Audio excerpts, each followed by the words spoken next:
आपण कंपोजिट फंक्शनचे एक्झाम्पल पाहिलेले आहेत. त्याच्यामध्ये कंपोजिट फंक्शनमध्ये ट्रिगोनोमेट्रिक फंक्शन आणि त्याच्या एक्झाम्पलमध्ये आपण एक्सपोनेन्शियल टर्म आणि त्याचे रूल्स मल्टिप्लिकेशन डिव्हिजनसाठी बघितले होते. तसंच आता लॉगॅरिथम जर कंपोजिट फंक्शनमध्ये आलं तर त्याचं इम्प्लिफिकेशन कसं होणार आहे डेरिव्हेटिव्हमध्ये ते पाहणार आहे. मग याच्यासाठी थोडंसं लॉग बघूयात आपण. लॉग म्हटल्यानंतर एक्सपोनेन्शियलचं रिलेशन लॉग सोबत आहे आणि लॉगचं एक्सपोनेन्शियल सोबत थोडी डेफिनेशन जर बघितली तर असं येणार आहे exponential a⁻x is equal to m. आणि त्याचं कन्व्हर्जन लॉगॅरिथममध्ये होते log of m is equal to x to the base a. Vice versa relation आहे एक्सपोनेन्शियलचं कन्व्हर्जन लॉगमध्ये, लॉगचं कन्व्हर्जन एक्सपोनेन्शियलमध्ये. आणि आपल्याला ह्या प्रॉपर्टीचा वापर डेरिव्हेटिव्हमध्ये करणार आहे. डेरिव्हेटिव्ह कंपोजिट फंक्शनचा असताना रूल बघितले आपण y is equal to u into V. जर दोन टर्मचं मल्टिप्लिकेशन असेल तर त्यावेळेस आपण डेरिव्हेटिव्ह घेताना प्रॉडक्ट रूल वापरला. नंतर y is equal to u plus V, म्हणजे ज्या वेळेस दोन टर्मची बेरीज होती त्यावेळेस डेरिव्हेटिव्ह घेताना पहिल्या टर्मचा डेरिव्हेटिव्ह प्लस सेकंड टर्मचा डेरिव्हेटिव्ह, नंतर वजाबाकी घेताना y is equal to u minus V. हे डेरिव्हेटिव्हचे टप्पे आहेत है की नाही. आणि त्या टप्प्यामधला आपला हा कंपोजिट फंक्शनचा टर्म चालू आहे. कंपोजिट फंक्शन म्हणजे त्याचं कन्व्हर्जन आणि त्याचे डेरिव्हेटिव्ह. त्या कंपोजिट फंक्शनचं डेरिव्हेटिव्ह बघताना ह्या प्रॉपर्टी आपल्याला सायमल्टेनियसली त्याच्यामध्ये यूज कराव्या लागणार आहेत. प्रोडक्ट असेल, बेरीज असेल, वजाबाकी असेल किंवा राहिलेलं u अपॉन व्ही म्हणजे डिव्हिजन सुद्धा त्याच्यामध्ये येणार. मग कधी कधी दोन टर्मचं मल्टिप्लिकेशन नसून तीन टर्मचं मल्टिप्लिकेशन आलं तर त्याच्यासाठी सुद्धा डेरिव्हेटिव्हचा रूल आहे आपल्याकडं u into V into W आहे की नाही.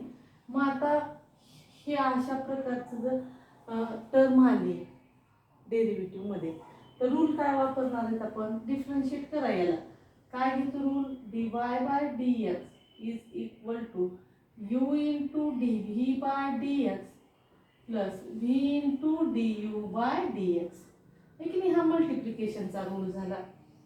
नंतर बेरजेचा त्याच प्रकारे dy by dx is equal to du by dx plus dv by dx. बेरजेसाठी जो रूल वापरला तोच सबट्रॅक्शनसाठी पण यूज करतोय आपण. आता फक्त साइन त्याचं बदलणार आहे. dy by dx is equal to du by dx minus dv by dx. आणि differentiation with respect to x येणार आहे कारण व्हेरिएबल त्या टर्ममध्ये आलेला काय आहे x आहे. हे झाले डेरिव्हेटिव्हचे रूल. ते डेरिव्हेटिव्हचे रूल आपल्याला कंपोजिट फंक्शनमध्ये पाहता येणार आहेत. आता हे कंपोजिट फंक्शन कोणत्या प्रकारचं आहे लॉगॅरिथम आणि एक्सपोनेन्शियल. आता एक्झाम्पल घेऊयात. ह्या प्रॉपर्टीचा वापर आपण आता सॉल्व करताना घेतोय.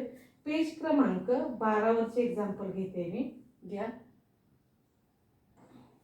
हे लिहा.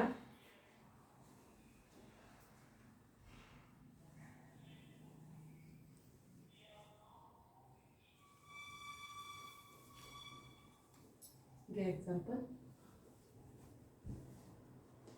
log of sec of 3x plus tan of 3x. हे एक्झाम्पल आहे. सॉल्व करूयात आता.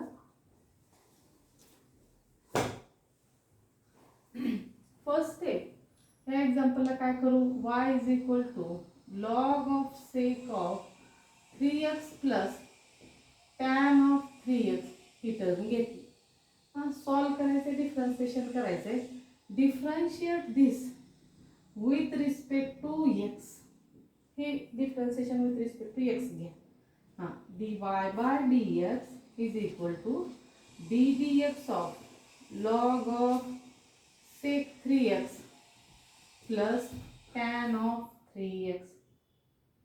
आता आपलं ओरिजिनल जे डिफरन्शिएशन आहे ते चालू झालं. मग आता आपण पाहिलं होतं की लॉगचं कन्वर्जन एक्सपोनेन्शियलमध्ये होणार आहे, एक्सपोनेन्शियलचं कन्वर्जन लॉगॅरिथममध्ये होणार आहे. हे जर फंक्शन पाहिलं तर लॉग एक्स आणि जो व्हेरिएबल आहे आपला एक्स थिटा त्याची व्हॅल्यू आहे सेक 3x प्लस टॅन 3x. मग जर काय करूयात, ह्याचं आपल्याला डिफरन्शिएशन घ्यायचं आहे. आपल्याला माहीत काय आहे, लॉग एक्सचं डिफरन्शिएशन काय 1/x. मग इथं काय आलेलं आहे थिटाची व्हॅल्यू सेक 3x प्लस टॅन 3x. ह्याचं डिफरन्शिएशन घेतलं. थिटा किती, लॉग एक्सचा रिलेटिव्ह 1/x, तर एक्स किती आलेला आहे सेक 3x प्लस टॅन 3x. मग काय येणार आहे 1 sec of 3x plus tan of 3x. आणि एक्सचा डेरिव्हेटिव्ह किती होता 1. पण आता इथं सेक 3x प्लस टॅन 3x ही कसली टर्म आहे, कंपोजिट. मग याचा डेरिव्हेटिव्ह काय घ्यावा लागणार आहे D D x of sec of 3x plus tan of 3x. आता हा झाला चेन रूल आपण वापरतोय तो. करा आणखी सिम्प्लिफिकेशन. ही टर्म पहिली तसंच राहील डी डी एक्स ऑफ, इथं दोन टर्मची बेरीज आहे. दोन टर्मची बेरीज जर असेल तर डिफरन्शिएशन ह्या रूलनं घेतोय आपण.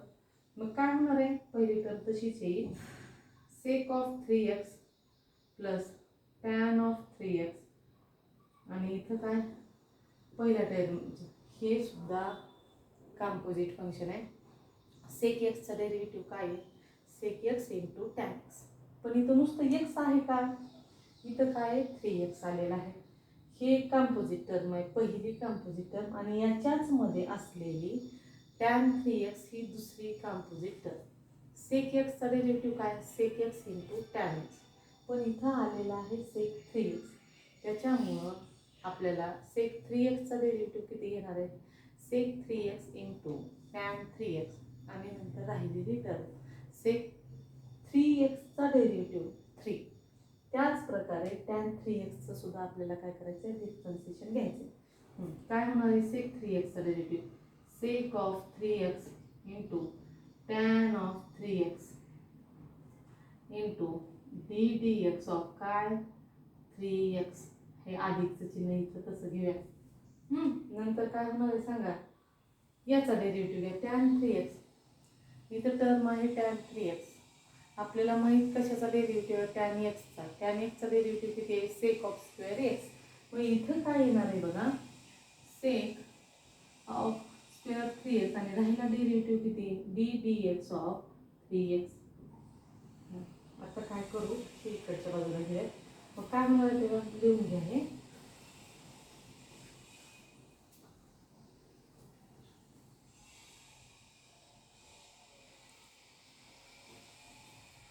And then that term is equal to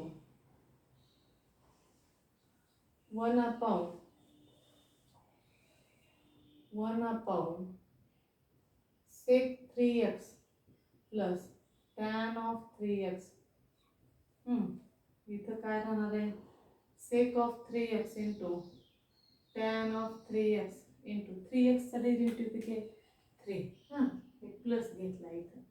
नंतर टॅन एक्सचा डेरिव्हेटिव्ह किती आहे सेक ऑफ स्क्वेअर 3x आणि राहिलं 3xचा derivative. That term is equal to sec of square 3x into 3. करा सिम्प्लिफिकेशन. हा दोन टर्मची बेरीज आहे, याच्यामध्ये कॉमन 3 आहे, याच्यामध्ये पण 3 आहे. दोन टर्म आहे त्याच्यातून 3 कॉमन घ्या. काय होणार आहे 3 upon sec of 3x plus tan of 3x in bracket sec 3x tan 3x plus sec of square 3x and this is the value of dy by dx. हे आपण डिफरन्शिएशनचे घेत होतो याचं ते ही व्हॅल्यू आहे. घ्या लिहू.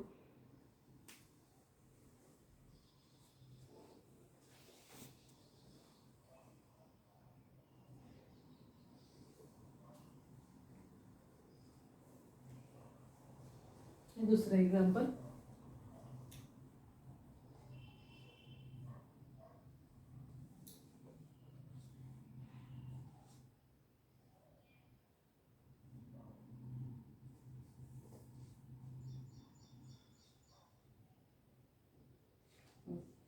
काय बघा, y is equal to 1 plus sine x आणि दुसरी टर्म आहे 1 मायनस साईन ऑफ एक्स. नाही, अतिशय महत्त्वाचं एक्झाम्पल आहे, प्रत्येक परीक्षेत विचारतात. मग थोडंसं पहिल्यांदा सिम्प्लिफिकेशन करून घेऊ. न्यूमरेटरला जी टर्म आहे ती काय, न्यूमरेटरची टर्म आहे 1 प्लस साईन एक्स, डिनॉमिनेटरची आहे 1 मायनस साईन एक्स. मग 1 प्लस साईन एक्सचं सिम्प्लिफिकेशन करू, म्हणजे भागाकार आहे इथं. पण न्यूमरेटरला सुद्धा एक कंपोजिट फंक्शन आहे युनिट नंबर 1 आणि दुसरं जे आहे साईन एक्स आहे, आणि तसंच डिनॉमिनेटरला वजाबाकी आलेले आहे. सिम्प्लिफिकेशन करूत. मग काय होणार आहे बघा, नियम असा आहे जेवढं सिम्प्लिफिकेशन करता येईल तेवढं करा आणि मग ते सोडू. मग 1 प्लस साईन एक्सचा अगोदर सिम्प्लिफिकेशन, प्रत्येक परीक्षेमध्ये हे गणित असतं जवळपास. आपल्याला माहीत काय आहे, sine 2x, sine of 2x is equal to 2 sine x into cos x. नंतर फंडामेंटल आयडेंटिटी, पण इथं साईन एक्स आलेलं आहे, इथं साईन 2x आलंय का, नाही. मग sine of x is equal to 2 sine of x by 2 into cos of x by 2. 2 sine x by 2 into cos x by 2. Sine 2x माहीत होता, त्याच्यावरून साईन एक्स घेतला. हे न्यूमरेटरच्या एका टर्ममधलं एका व्हॅल्यूचं सिम्प्लिफिकेशन घेतलं. 1 फंडामेंटल आयडेंटिटी काय, sine square x plus cos square x is equal to 1. ठीक आहे. मग काय करणार, इथं 1 असेल तर फंडामेंटल आयडेंटिटी थिटा आपल्याला साईन आणि कॉसचा सारखा असला पाहिजे fundamental identity. In general first fundamental identity काय होतं आपण, sine square x plus cos square x is equal to 1. पण मी अशी घेतली identity, cos square x plus sine square x is equal to 1. चालेल. ॲडिशन, असोसिएटिव्ह आणि कम्युटेटिव्ह आहे, हा रूल यूज होतो.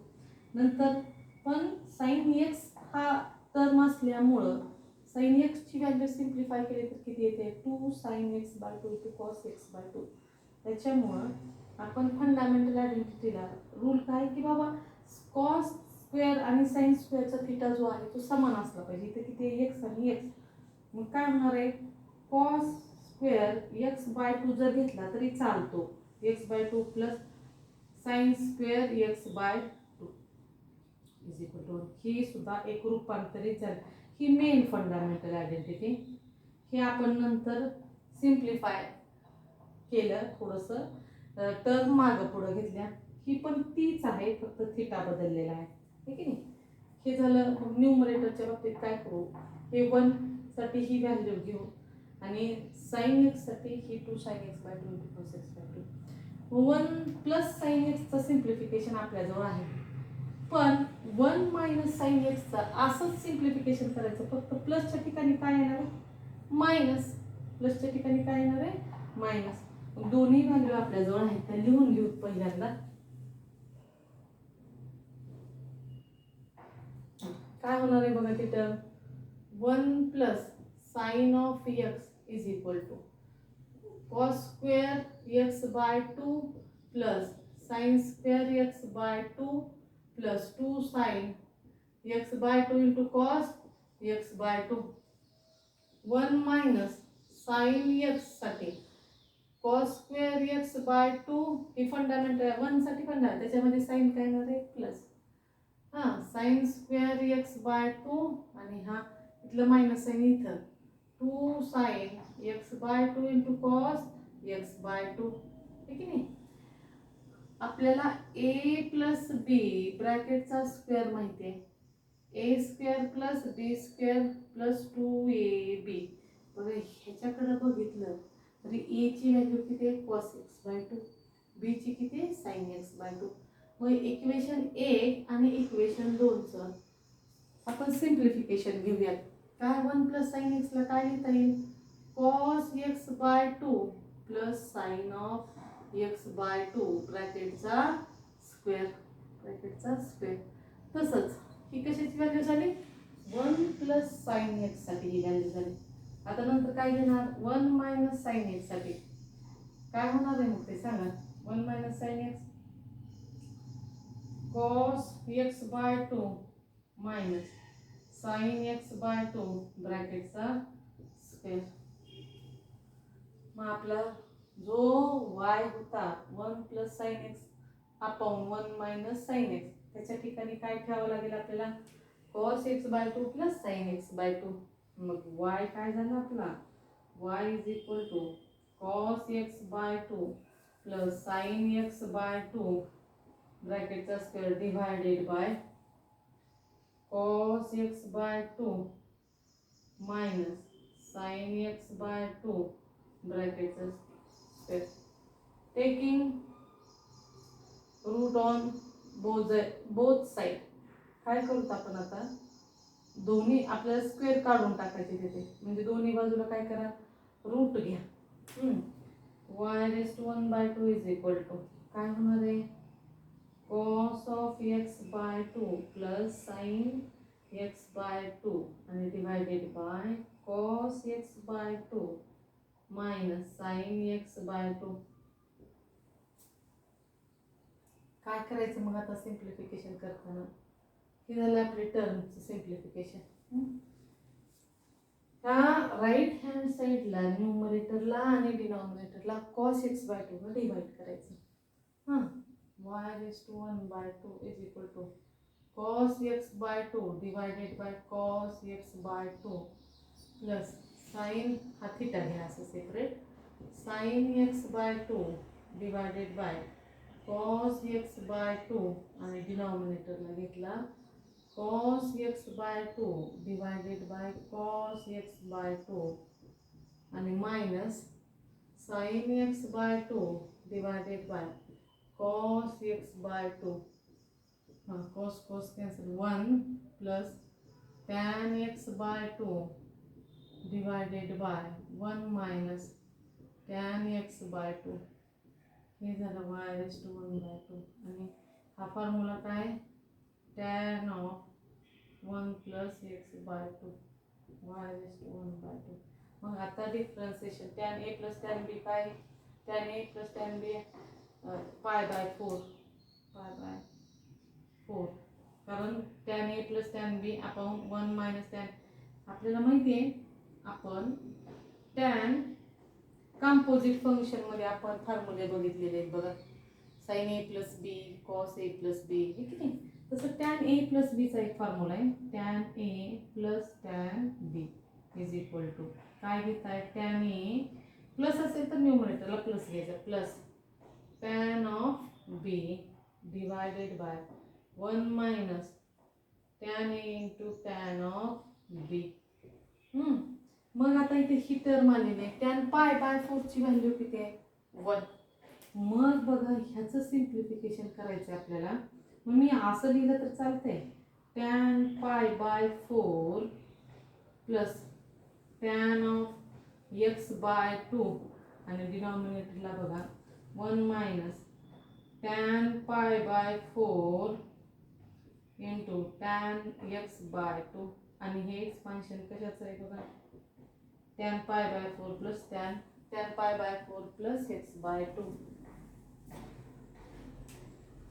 that is equal to y raised to 1 by 2 is equal to tan pi by 4 plus x by 2. आणि मग आता काय करायचं हे झालं सिम्प्लिफिकेशन. टेकिंग स्क्वेअर जर घेतला y is equal to tan of pi by 4 plus x by 2 ब्रॅकेटचा स्क्वेअर करायचं 1 बाय 2 तर काय होणार आहे आता डिफरन्शिएशन घ्यायचं आहे आपल्याला त्या टर्मचं. Differentiate this with respect to x dy by dx is equal to dtx of tan of pi by 4 plus x by 2 raise to 2. आता घ्या डिफरन्शिएशन हे कंपोजिट टर्म आहे.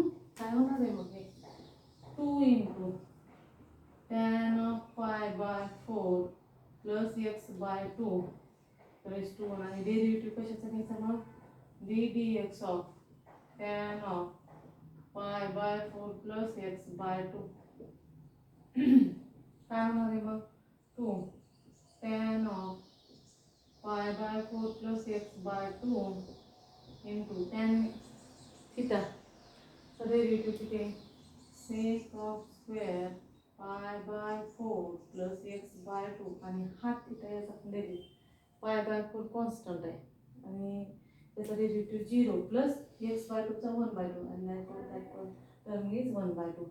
Hence, the value of dy by dx is equal to 2 tan of pi by 4 plus x by 2 into he 2 and he 2 cancel झाला sec of square pi by 4 plus x by 2 थोडंसं मोठं गणित आहे आणि composite फंक्शनचा वापर केलेला आहे कंपल्सरी 1 प्लस साइन एक्स आणि 1 मायनस साइन एक्स आलं की हीच ॲडजस्टमेंट वापरायची 1 is equal to fundamental identity आणि साइन 2x चा फॉर्म्युला वापर करा महत्त्वाचं एक्झाम्पल आहे सोडवा